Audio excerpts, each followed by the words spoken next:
You feel it, not in the way the world teaches you to feel, but in your bones, in that private unspoken ache at 3 a.m.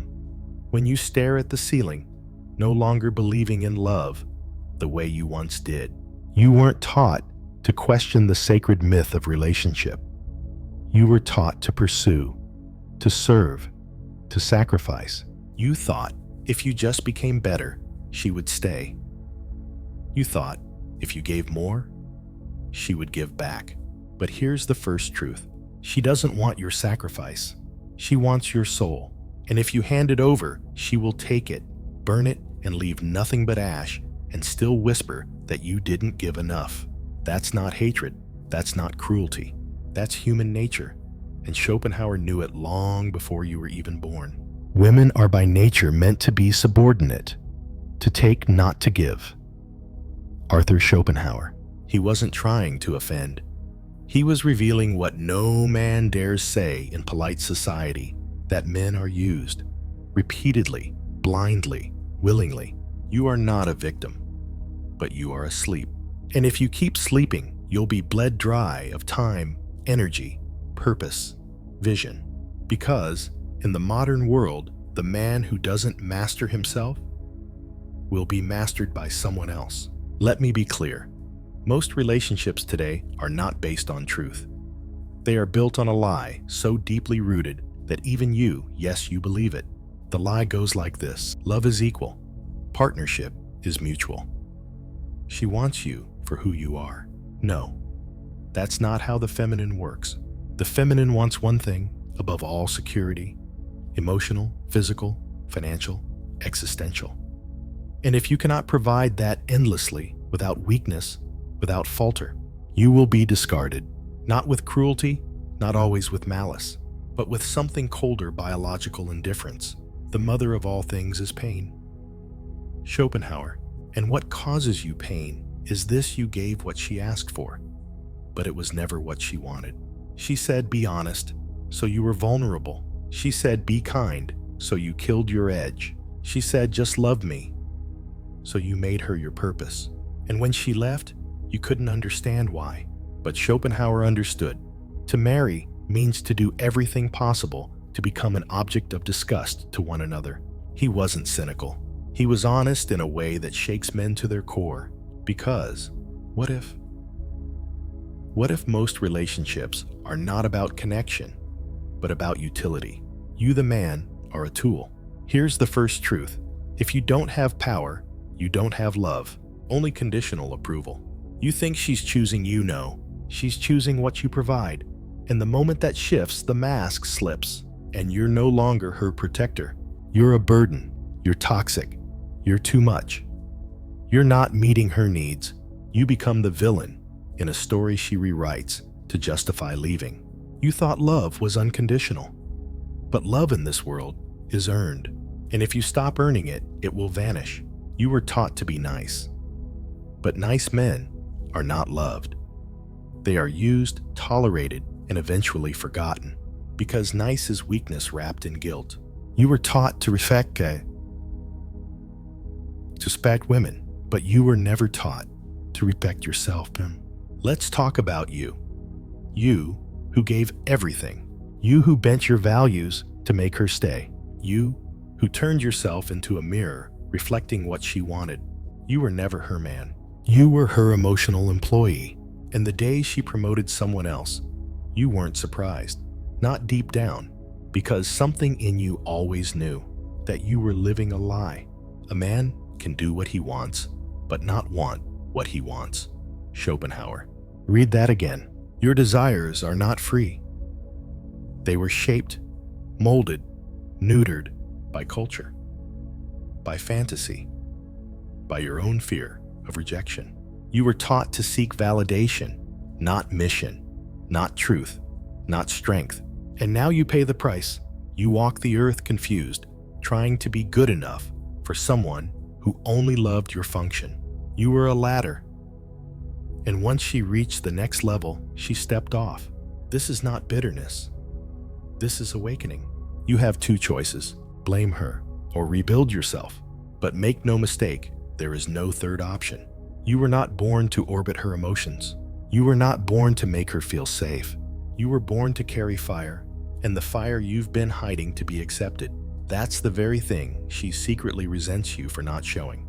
She tested you, and you failed, because she wanted to feel your edge. She wanted to trust your strength, not your sensitivity. But you buried that strength, afraid it would scare her. It would have, but it also would have awakened her loyalty. And so you suffer, quietly, alone, in shame, thinking it's your fault, thinking you're broken. You are not broken. You are bound. Bound by the lie of equality, bound by the myth of unconditional love, bound by the belief that she is your goal. She is not. She is your test. And you're failing. She never lied to you. You lied to yourself. Every time she pulled away and you chased. Every time she disrespected you and you forgave. Every time you saw the signs and stayed. That was you betraying you. And you wonder why you're hollow now. Because you sacrificed the only thing that ever made you a man, your sovereignty. Let me be brutally clear. She doesn't hate you. She pities you. She sees your neediness. She feels your desperation. She smells your uncertainty. And even if she once loved you, that part of her dies the moment she senses your need. Every man takes the limits of his own field of vision for the limits of the world. Schopenhauer. You thought your love was the world. It wasn't. It was a leash. She doesn't want your devotion if it comes without power. She doesn't want your vulnerability if it comes without edge. And she damn sure doesn't want to be your God. But that's what you made her. You put her at the center of your universe. You orbit her moods, her wants, her dreams. And in doing so, you vanished. You became nothing. And she cannot love nothing. She can use it. She can exploit it. She can even be entertained by it. But she will never respect it. And without respect, there is no love. Only performance. Only manipulation. Only slow erosion. Here's the second truth. You were raised to please, not to rule, not to lead, not to build. You were raised to submit to an idea of goodness that castrates your soul. You were told, don't make her uncomfortable.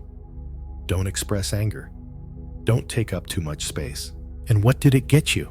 Rejection, confusion, bitterness. You became a slave to her approval. You asked permission to exist. You became so emotionally obedient that your own desire became foreign to you. And when she left, you didn't just lose her. You lost the illusion that being good was enough. It never was. You've been told love is unconditional. But the moment you stopped being useful, she left. You've been told you're toxic if you lead, protect, dominate. But the moment you became passive, indecisive, soft, she lost attraction. You've been told to be open, expressive, emotionally available. But the moment you did that too much, she recoiled. Do you get it yet? You were lied to, but you believed it. And that belief cost you everything. A high degree of intellect tends to make a man unsocial. Schopenhauer. What did he mean? He meant that once a man sees clearly, he cannot go back to blindness. You are being offered clarity right now, but it will cost you your innocence. You will lose your excuses. You will lose your ability to blame her, society, or bad luck. And that is the moment you start becoming dangerous again. Here's the pattern you give. She takes. You give more. She respects less. You plead. She withdraws. You collapse. She leaves. And then she tells the story. He changed. He got insecure. He wasn't the man I thought he was. And the worst part, she's not lying. You did change. You abandoned yourself to keep her. And no woman can love a man who betrays his own essence. So now you sit here listening, hoping for a way out. Good, because here's your chance. But it will hurt, because the man you've been, he must die. Not literally, but symbolically, psychologically, spiritually. Because he's the one who keeps choosing slavery and calling it love. He's the one who keeps mistaking comfort for connection. He's the one who kneels to the feminine, hoping to be chosen. You were not born to be chosen. You were born to choose. Let me say it plain. If you're not leading, you're being led. If you're not the one shaping the container, she will destroy it. Not because she's cruel, but because the feminine tests.